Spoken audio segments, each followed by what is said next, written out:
Vetrivel Murugan matrimony channel சார்பாக அனைவருக்கும் வணக்கம்.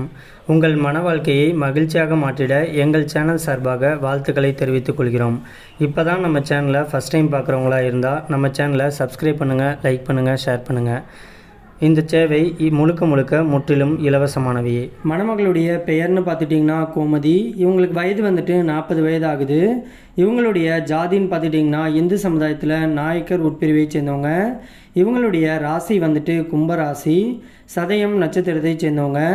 இவங்களுடைய கல்வி தகுதின்னு பார்த்துட்டிங்கன்னா 10th வரைக்கும் தான் படிச்சிருக்கிறதா சொல்லியிருக்காங்க. இப்போதைக்கு இவங்க பனியன் கம்பெனியில் தான் ஒர்க் பண்ணிக்கிட்டு இருக்கிறதாகவும் சொல்லியிருக்காங்க. இவங்களுக்கு மாத வருமானம்னு பார்த்துட்டிங்கன்னா மாதம் 22,000 ரூபாய்க்கு மேலே சம்பளம் வாங்கிட்டு இருக்கிறதா சொல்லியிருக்காங்க. இந்த மணமகளுடைய திருமண நிலைன்னு பார்த்துட்டிங்கன்னா 2ஆம் திருமணத்துக்கு தான் சம்மதமும் தெரிவிச்சிருக்கிறாங்க. ஏன்னா இவங்க முதல் திருமணம் பண்ணி தன்னுடைய கணவர் கூட வாழ பிடிக்காமல் கருத்து வேறுபாடு காரணமாக பிரிஞ்சிட்டதாகவும் சொல்கிறாங்க. இவங்க முறைப்படி விவாகரத்து வாங்கிட்டதாகவும் சொல்லியிருக்காங்க. இவங்களுக்கு குழந்தைங்க அப்படின்னு பார்த்துக்கிட்டிங்கன்னா ஒரு ஆம்பளை பையனும் ஒரு பொண்ணும் இருக்கிறதாகவும் சொல்லியிருக்காங்க. பொண்ணை நல்லபடியாக கட்டி கொடுத்துட்டதா சொல்லியிருக்காங்க. இன்னும் பையனுக்கு தான் திருமணம் ஆகலைன்னு சொல்லியிருக்காங்க. இப்போதைக்கு பையன் படித்து முடிச்சுட்டு ஃபாரினில் போயிட்டு வேலை செஞ்சுட்டு இருக்கிறதா சொல்லியிருக்காங்க. பையனுக்கு ஒரு புது வீடு தனியாக கட்டிட்டு அதுக்கப்புறமா மேரேஜ் பண்ணி வைக்கணும் அப்படிங்கிற மாதிரி சொல்லியிருக்காங்க. இந்த மணமகள் இப்போதைக்கு தனிமையில் தான் வாழ்ந்துக்கிட்டு இருக்கிறதுனால தனக்குன்னு ஒரு துணை வேணும் அப்படிங்கிறதுக்காக இன்னைக்கு இவங்க மறு திருமணம் பண்ணிக்கிறதுக்கு சம்மதமும் தெரிவிச்சிருக்கிறாங்க. இந்த மணமகளுக்கு சொந்த வீடு இருக்கிறதா சொல்லியிருக்காங்க. கையில் ஒரு 8 லட்சம் பணம் வச்சிருக்கிறதாவும் சொல்லியிருக்காங்க. அது மட்டும் இல்லாமல் கோல்டு ஒரு 20 பவுன் நகை வச்சிருக்கிறதாவும் சொல்லியிருக்காங்க. இந்த மணமகள் திருப்பூரில் தான் வச்சுக்கிட்டு இருக்கிறதா சொல்லியிருக்காங்க. இந்த மணமகளை உங்களுக்கு பிடிச்சிருந்துச்சு அப்படின்னா ஸ்க்ரீனில் தெரிகிற இந்த மின்னஞ்சல் முகவரிக்கு உங்களுடைய முழு விபரத்தையும் அனுப்பிச்சு விட்டீங்க அப்படின்னா மணமகள் வீட்டார் சைடு உங்களை பிடிச்சிருந்துச்சு அப்படின்னா மணமகள் வீட்டார் சைட்லேருந்து உங்களுக்கு தொடர்பு கொள்ளவும் செய்வாங்க. அதுக்கு அடுத்த மணமகளுடைய பெயர்னு பார்த்துக்கிட்டிங்கன்னா சிபித்ரா. இவங்களுக்கு வயது 36 வயது ஆகுது.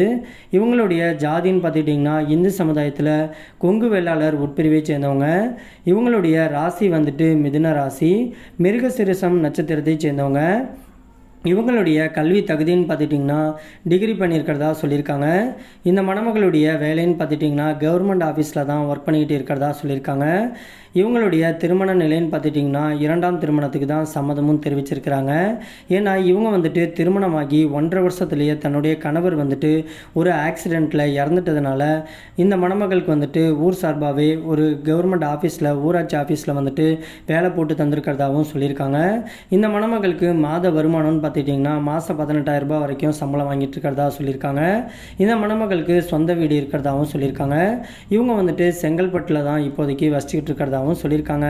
இந்த மணமகளுக்கு மறுவாழ்வு கொடுக்க போகிற கணவர் எந்த கெட்ட பழக்கமும் இல்லாத ஒரு நல்ல ஆண்மகன் தேவைன்னு கேட்டிருக்கிறாங்க. மற்றபடி ஜாதி வயதை பற்றிலாம் எந்த ஒரு தடையுமே கிடையாதுன்னு சொல்லியிருக்காங்க. இவங்க டிகிரி பண்ணியிருக்கிறதுனால தன்னை மாதிரியே ஒரு டிகிரி பண்ண மாப்பிள்ளையாக இருந்தால் ரொம்பவே நல்லாயிருக்கும், தன்னை மாதிரியே ஒரு வேலையில் இருந்தாலும் ரொம்பவே நல்லாயிருக்கும்னு ஆசைப்படுறதாகவும் சொல்லியிருக்காங்க. இந்த மணமகளை உங்களுக்கு பிடிச்சிருந்துச்சு அப்படின்னா ஸ்க்ரீனில் தெரிகிற இந்த மின்னஞ்சல் முகவரிக்கு உங்களுடைய முழு விபரத்தையும் அனுப்பிச்சுட்டிங்க அப்படின்னா பெண் வீட்டார் சைடு ஓகே அப்படின்னா அவங்களே தொடர்பு கொள்ளவும் செய்வாங்க.